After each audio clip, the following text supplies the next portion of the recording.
Ilan na? Ilan na?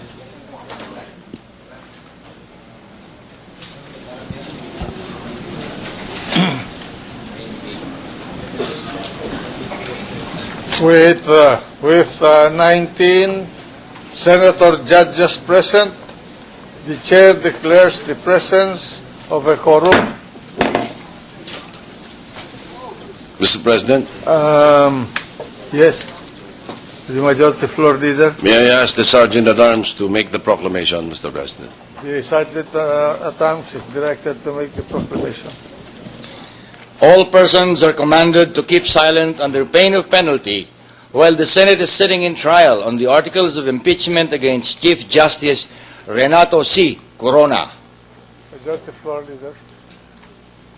Mr. President, I move that we dispense with the reading of the February 14, 2012 Journal of the Senate sitting as an impeachment court and consider the same as approved. Is there any objection? There being none, the February 14, Valentine's Day 2012 Journal of the Senate sitting as an impeachment court is hereby called to order. This is hereby approved. Majority floor leader. Maybe, please. The secretary will now please call the case before the Senate sitting as an impeachment court. Case number 002-2011 in the matter of impeachment trial of Honorable Chief Justice Renato Corona. For the appearances. Before the appearances. For Good the afternoon. prosecution. Good afternoon, Your Honor. For the panel of prosecution of the House of Representatives, same appearances, Your Honor. Noted. For the defense. For the defense, Your Honor, the same appearances. Noted. Majority floor leader. Mr. President, in compliance with the order given in open court by the presiding officer last February 13, the prosecution submitted at 7:11 p.m. last night its compliance concerning Annexes A to A4 of the supplemental request for subpoena reply dated 3 February 2012. The members of the court have earlier been furnished copies of the compliance. So, Mr. President, to allow our colleagues to time to go over the compliance, I move that the matter be taken up at our caucus on Monday, February 20, 2012. Is there any objection?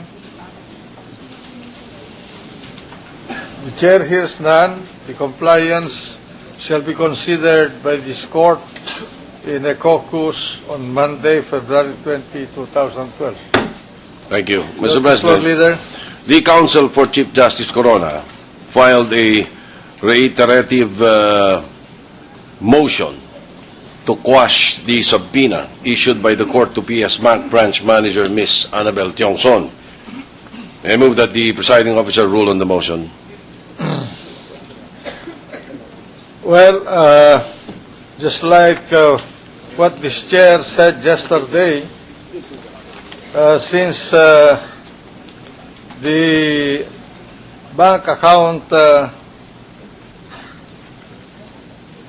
deposit number is a peso account, the chair reiterates its ruling given yesterday that our purpose here is to find out whether the respondent has not included in his SALN an asset that sprang from the accounts, the account like the one now before us, the Philippine Bank of the Philippine Islands. And so it is removed from the ambit of the TRO given by the Supreme Court, it being a peso account, so therefore it is open for examination. So ordered. Thank you. Mr. President, Senator Loren Legarda wishes to ask a question, and then Senator Pia Cayetano would like to make a manifestation on the journal. The gentle lady from Antique, Malabon, in the Republic of the Philippines has the floor. Senator Legarda. Thank you, Mr. President. I simply wish to make a manifestation. In fact, just a question to the presiding officer. How do we, members of the impeachment court, regard the testimonies of the witnesses who were subpoenaed based on the allegedly inauthentic or fake documents submitted to this court? I do not think that the presiding officer has made a ruling on that unless I did not quite understand it. So I want to clarify how would we regard that. On the other hand, there have been news reports that I have read where Malacanang, or through its spokesman, has said that these documents are not fake and are in fact authentic, which is not confirmed through the testimonies of the witnesses from PS Bank. So will this representation, Mr. President, be clarified on the matter? Well, at this point, we cannot make any ruling on this particular matter. As you know, we are all aware of it, that there is a pending case before the Supreme Court, whether the subpoena, duces tecum, issued by this presiding officer violates the bank secrecy provided in Republic Act 6426.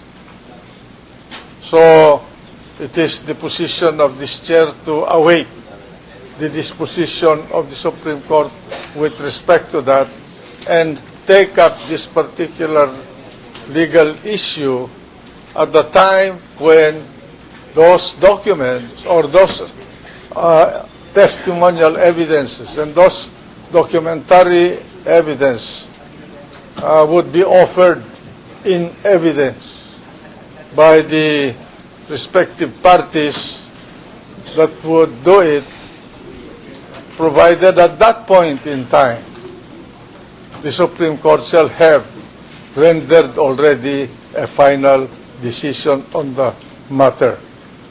With respect to the peso deposit, I think there's no question. We have the authority to scrutinize them.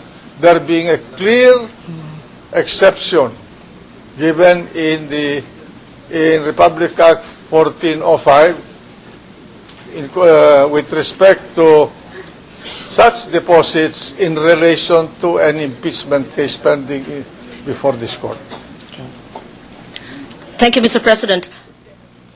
How would the authenticity of the documents then and the attachments be material in this case, considering that based on the testimonies of the witnesses, more specifically the president of PS Bank, he had actually confirmed the existence of those accounts and did not counter the testimonies based on the allegedly fake documents that there were in fact existing accounts that had similar, if not the same, numbers of accounts and the same balances, Mr. President? I think at this point the court cannot take a position on that. It's up to the contending parties to do their job to deal with that matter. That's Thank you for matter that. Yes. of to be taken up in the course of the trial by the contending parties. I would not wish to suggest the remedies available to each side from this particular matter. I know that as trial lawyers, they know the procedures. Thank you, Mr. President. So ordered. Senator Pia Cayetano, Mr. President, on the journal. The gentle lady from Taguig. Thank you, Mr. President. This is a continuing concern I also have on the discussion earlier yesterday on the treatment of the alleged fake bank documents attached to the supplemental request for subpoena. I would just like to clarify the records, Mr. President, that yesterday, when the prosecution had the floor, Representative Fariñas made a statement, and this can be found on the journal, page 8. Sabi po niya, ipagpatawad po ninyo kasi po hindi naman po nila inobject. Pwede naman po nilang ipakwash. Katulad po nung isang supina namin ngayon, ino-object po nila, kaya hanggang ngayon hindi pa po na natin nadidesisyonan. Pero ito po ay talagang in-issue ng Senate President. Wala pong umangal sa mga membro, wala rin pong umangal sa mga partido. Kaya sa tingin po namin, nandoon po hindi lamang ang presumption of regularity noong pagka-issue ng kagalang-galang na Senado, kundi tumalima na rin po yung kabilang partido dito sa supinang ito. Nais ko lang pong ilagay sa record na hindi po tama na wala hong umangal. In our journal, page 34 to 35 of February 6, 2012, Senator Escudero stated, Mr. President, I thank the good gentleman for his explanation and also Congressman Tupas. Mr. President, I raised this issue actually if only to place on record and manifest that in granting the subpoena, the Senate is not in any way, and that is my understanding, tolerating any violations of law in order to obtain evidence or details of evidence to be subpoenaed.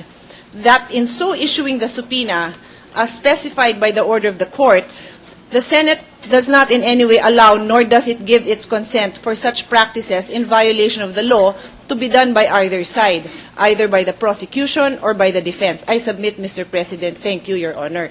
What's the pleasure of the... Well, I just want to clarify because I would have stood up on the same issue. I just want to be sure that we do not take as the truth the statement na wala ho sa Senado na umangal. Kasi meron po si Senator Escudero, and if I recall, it was left at that. So to my mind, that is a pending issue. And as His Honor said, we now have the compliance, which we will take up in COCO. So that is an issue. The Senate has not in any way the Senate is not in any way prevented from acting upon this because it is not an issue that we let pass. That is all I'd like to put on record, Mr. President. I just want to state for the record that my thought on this is to hold this in abeyance until they have taken it up in a caucus. But I just want to advance the thought that reading the supplemental request for subpoena, I think this was dated 12 February 2012. Is this correct, Madam Clerk of Court? This is the supplemental request for subpoena. February 3. February 3, rather. February 3, 2012.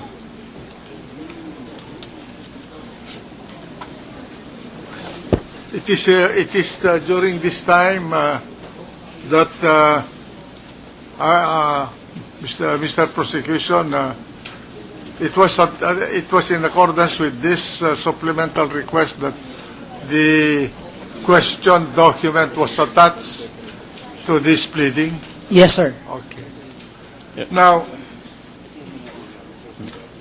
Thank you.